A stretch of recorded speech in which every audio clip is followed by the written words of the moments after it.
Stonehenge is the most iconic and intensively studied prehistoric archaeological site in the world.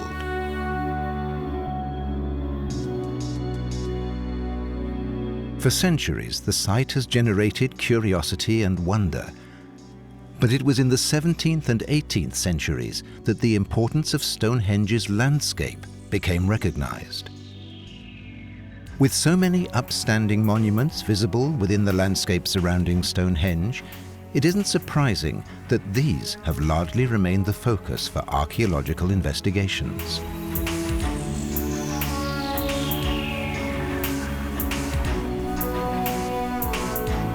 The construction of Stonehenge commenced approximately 5,100 years ago. Repeatedly modified, it reached its recognizable form about 3,600 years ago. But the landscape of Stonehenge reveals evidence from 10,000 years of activity, starting during the Mesolithic and leading all the way to the present day. The majority of previous studies within the Stonehenge landscape have focused mainly on the upstanding monuments that remain visible today. However, much more is buried and not visible at the surface.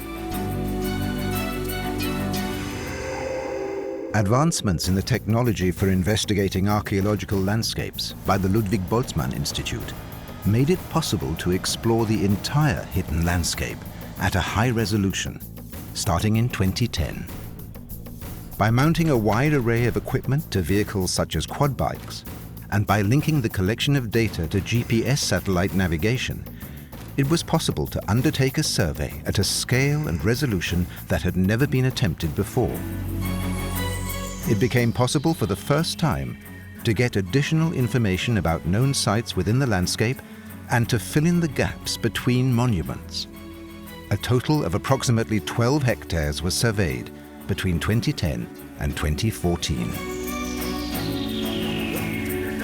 The ambitions of the Stonehenge Hidden Landscapes project were achieved through European cooperation, with an international team directed by the Ludwig Boltzmann Institute and the University of Birmingham, and involving the universities of Bradford, Vienna, St Andrews and Ghent. The project has used a range of different techniques for the non-invasive exploration of the hidden landscape. Geophysical techniques measure different parameters of the soil to generate 2D and 3D maps of buried archaeology. The principal methods used were magnetometry, measuring variations in the magnetic properties of the soil, and ground-penetrating radar, which provides 3D imagery of buried features. Other geophysical methods were also used, including sub-decimeter topographic laser scanning of the entire landscape of Stonehenge.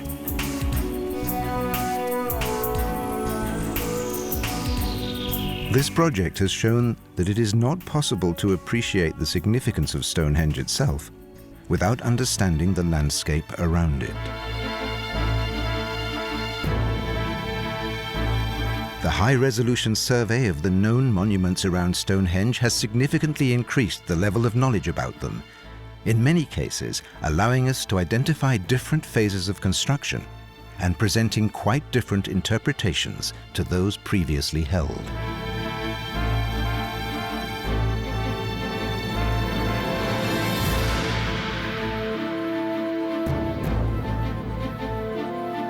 By surveying the areas between the upstanding monuments, the project has revealed a multi-period landscape far from the empty space previously imagined. This includes a range of new monuments contemporary with Stonehenge, including similar, though smaller, hengiform sites.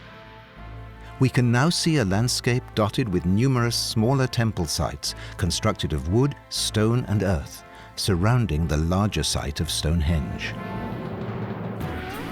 The increased knowledge about the hidden landscape of Stonehenge has meant that it is now possible to explore the evolution of the landscape through time and how the different monuments might have been used.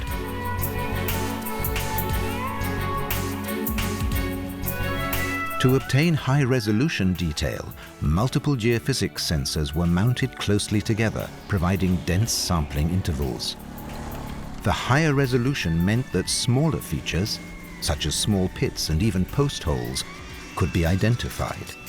Features that would have been missed using conventional approaches. Stonehenge could never really be understood when we knew so little about the landscape in which it stood. We now understand that it was surrounded by smaller shrines, which were completely unknown until this groundbreaking study was completed. We need to know much more about this enigmatic landscape, but we can be sure of one thing.